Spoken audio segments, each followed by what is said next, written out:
পুরোনো ছাত্রছাত্রীরা, তোমরা কি আজকে পড়াশোনা কি করে এসছো? হ্যাঁ স্যার, আমরা পড়ে এসেছি। আজকে তোমাদের কি ক্লাস নেবো সেটা তোমরা তো জানো তো। তা কি পড়ে এসছো এমন বলো তো। স্যার, কালকে আমাদের বলেছিলেন যে ইংলিশ ক্লাস নেবেন। ঠিক আছে ঠিক আছে, তোদের তো দেখতে পাচ্ছি মর্নিং তো আছে। তা ঠিক আছে, তোমরা কিরকম ইংলিশ পড়ে এসছো আমি একটু পরে ধরবো। স্যার, ইংলিশে আজকে আমরা ফাটিয়ে দেবো। তোর কিরকম ফাটিয়ে দিতে পারিস? ঠিক আছে, আমি ধরছি। ঠিক আছে, তুই কিরকম ফাটিয়ে দিস আজকে দেখি। আরে কেলটু, তুই বল ইংলিশে আহমেদ কি বলে। স্যার, আপনি তো বাচ্চা ছেলেদের মতো প্রশ্ন করছেন, কারণ এ তো একটা বাচ্চা ছেলে কোন উত্তর দিতে পারবে স্যার। আরে বাচ্চা ছেলে উত্তর দিতে পারবে সেটা আমি জানি। ঠিক আছে, তুই বল দেখি।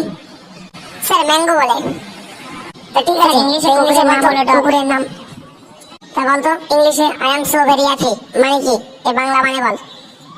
স্যার, এর মানে হলো আমি খুব ভালো আছি ও মনে আনন্দ আছে, তার কারণে I am so very happy. আরে মদন, এবারে তুই বলতো আই এম বিউটিফুল এর মানে কি? Sir, I am very beautiful এর মানে হলো স্যার আমার কাছে তো কোনো ফুল নেই, তাহলে আমি কি করে বলবো আই এম বিউটিফুল? আরে দাদা, রামসাগর, কোনো কিছু পড়ে আসিস নি? ইংলিশ পড়তে বলেছিল, না পড়ে এসে তোর কাছে ফুল না থাকলে তুই কি বিউটিফুল বলতে পারবি না? স্যার, আমাদের ওখানে একটি মেয়ের নাম ছিল বিউটিফুল, সে তো চলে গিয়েছে বিয়ে করে। কারণ তাকে আমি তো ফুলটা নিয়ে গিয়ে তো তাকে বলবো যে বিউটিফুল, সে তো বিয়ে করে চলে গিয়েছে, তাহলে কি কি করে তাকে বলবো আমি? ঠিক আছে, তুই এখন বস। এবারে ফসকে, তুই ওঠ তো। ফসকে, তুমি কুকুরের রচনা করো তো ইংলিশে। ডগ, ডগ মানে হলো কুকুর। কুকুর ইজ দা মানে কুকুর খুব জোরে স্পিডে দৌড়ায়। স্পিড দা লেগ, লেগ কুকুরের চারটি পা আছে। কুকুর, কুকুর দা কুকুরই হয়, সে লোকের হাঁড়ি মারে। আর কুকুর ইজ দা, সে লম্বা লম্বা, তার আছে, চোখ আছে। ইজ নাক, নাক আছে তার একটি। ইজ নোক, নোক আছে। নোজ দা কুকুর ইট ইজ মানে পিটিস করে, পিটিজিং সবই করে। ইজ দা ফল্টস, ফল্ট মানে সে ফট করে ফেলে। ইজ কুকুরটা। আরে দাদা, তোকে আমি বললাম কুকুরের রচনা বলতে, তো তুই কি রচনা বললি? তুই বাংলায় বললি না ইংলিশে বললি? স্যার, আমি কুকুরের রচনা বাংলা ইংলিশ দুটি তো একসাথে বলেছি। তোকে আমি দুটো কি একসাথে বলতে বলেছি? আমি বলেছি তোকে ইংলিশে রচনা বলতে, তুই বাংলা বললি কেন? স্যার, আমি যদি ইংলিশ যদি জানতাম তাহলে কি আমি বাংলায় বলতাম? আমি ইংলিশেই বলতাম। তথ্য সহকার ম্যাট দেখি, সব লেখাপড়ার নামে সব অসম্ভব, সব স্কুলে এসে সব বিষ বুঝাও। ঠিক আছে, তুই বাংলায় কুত্তা রচনা বলতে দেখি। স্যার, কুত্তা হলো একটি অবলা জন্তু। সে ভোরদিন শুধু না খেয়ে শুধু এদিক ওদিকে ঘোরাঘুরি করে। তার দুটি চোখ আছে, একটি কান আছে, চারটে পা আছে, তার গায়ে চক্র চক্র লোম আছে, তার একটি লেজ আছে।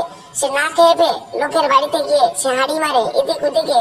সে যা যেখান পায় তাই খায়, আর রাস্তাঘাটে ঘুমায়। আর রাত্রিবেলা সে নাইট ডিউটি করে, দিনের বেলা সে ঘুমায়। স্যার, তোকে আর কুত্তার রচনা বলতে হবে না, তুই বস। আরে মদন, এবারে তুই বলতো ছাগল আর কুত্তার মধ্যে পার্থক্য কি? মদন, তুমি প্রথম বলো, কমলা আর আপেলের মধ্যে পার্থক্য কি বলো তো? স্যার, আপনি যে উত্তরটি দিয়েছেন এটা তো খুবই সহজ স্যার।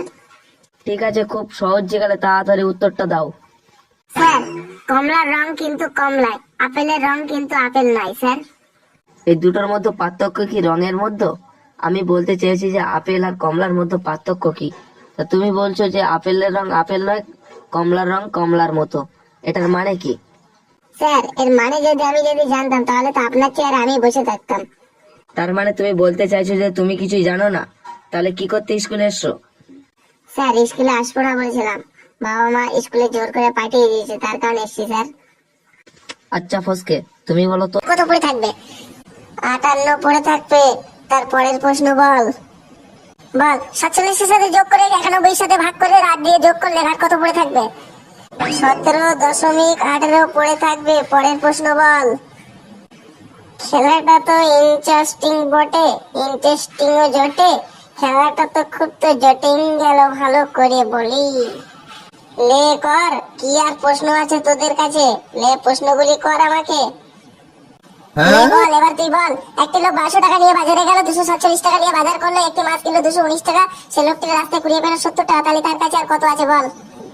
এ তো একটা সিম্পল প্রশ্ন। সে লোকটি 575 টাকা বাড়িতে নিয়ে আসলো। তুই ওকে কেন বলতো এত সহজ সহজ প্রশ্ন করছিস? একটু নাসাই ছেলেদের মতো এরকম প্রশ্ন করছিস কেন? এতে একটু নাসাই ছেলেরা এরকম উত্তর দিয়ে দেবে। একটু কঠিন কঠিন প্রশ্ন কর। আমি তো এই কোশ্চেন গুলো আমি জানি, এছাড়া বেশি কিছু তো আমি তো আর জানি না। ইংরেজিতে প্রশ্ন কর ওকে। তুই ওকে ইংলিশে প্রশ্ন কর, ম্যাথে খুব বুদ্ধিমান জানিস, তুই এবার ওকে ইংলিশে প্রশ্ন কর। চল বল্টু, আমার প্রশ্নের অ্যান্সার দেওয়ার জন্য প্রস্তুতি নে। কি প্রশ্ন করবি কর, তোর মনের ইচ্ছাটা পূর্ণ করে নে। ले फटाफट आंसर टा दे एंड कास्टिंग इन द डिस्टिंग industry and transmitter and casting in the marketing starting the फडिंग्स and fat in the start ले বল্টু এবারে তাড়াতাড়ি অ্যানসারটা দে। আমার বেলা সহজ সহজ প্রশ্নকে খুব তো তাড়াতাড়ি ভালোভাবে উত্তর দিয়েছিলি, এবারে অ্যানসারটি দে। সালাটা কনফিউজ হয়ে গেছে বটে, সালাটা 7 জনেমেও এরকম কোশ্চেন শুনিনি বটে। কি হলো, ফটাফট অ্যানসারটি দে, তোর মুখ বন্ধ হয়ে গেল কেন? আরে তুই কি জিজ্ঞাসা করলি সেটা তুই বল। দেখ কেলটু, দেখ মদন দা, দেখ খোঁজকে, তোরা বলিস ও টপার ম্যান, দেখ এমন প্রশ্ন করেছি ও প্রশ্নটা ভালোভাবে বুঝতে পারলো না, তাহলে অ্যানসারটাও দেবে কিভাবে? তোরা ওকে টপার ম্যান বলে ডাকিস না? দেখ টপার ম্যানের কি অবস্থা হলো আজকে। আচ্ছা ঠিক আছে, তুই যে আমাকে প্রশ্নটা করলি, তুই আমাকে কি জিজ্ঞাসা করার জন্য প্রশ্নটা করলি সেটা আমাকে আগে বল। তোর উত্তরটাও কি আমি বলে দেবো? তুই বলিস আমি হলাম টপার, আমি হলাম স্টুডেন্ট, সবচেয়ে ভালো স্টুডেন্ট, আমি লেখাপড়া করে আসি। তুই যদি প্রশ্নটা দিয়ে না বুঝতে পারিস তাহলে অ্যান্সারটা কিভাবে দিবি? তুই অ্যান্সারটা দে ভালোভাবে। আরে ফসকেদা, তুমি আরেকটা প্রশ্ন জিজ্ঞেস করো, কারণ একটা প্রশ্ন ও বুঝতে পারিনি তা কি হয়েছে, তারপরের প্রশ্ন আবার একবার করো, দেখি কিরকম অ্যান্সার দিতে পারে। বেশ কেলটু, তোর কথা থাক, আর একটা প্রশ্ন আমি করছি। আমার পেস্টিকে বলছে যে ও আর উত্তর দিতে পারবে না, প্রশ্নটাও বুঝতে পারবে না, তাহলে কি করে উত্তর দেবে? ঠিক আছে, তাহলে আমি আরেকটা বার ওকে সুযোগ দিচ্ছি।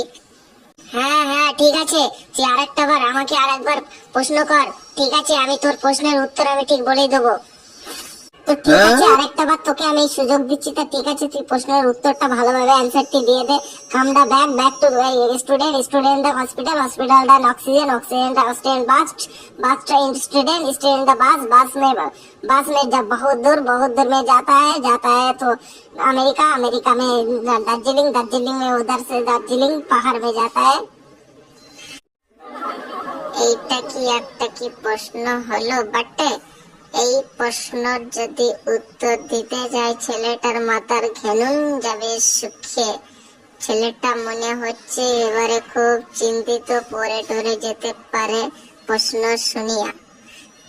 কিরে বল্টু বল, এবারে জানতাম তুইও এই প্রশ্নের উত্তর দিতে পারবি না। আরে ভাই, তুই কি বলতে চাচ্ছিস ভালো করে বল, তুই কি এমন বলছিস আমি কিছুই তো বুঝতে পারছি না। দেখলে মদন দা, 1 মিনিটে ওকে খেল খতম করে দিলাম। ও বড় স্টাইল, ও স্টেটমেন্ট দেখায় বড়, ওই 1 মিনিটে ওকে খেল খতম করে দিয়েছি। ও নিজেকে নিজে বড় চালাক বলে হয়, দেখলি বাপের উপরে বাপ থাকে। আমরা কোনোদিন তোকে কোনোদিন ছোট করতে চাই না।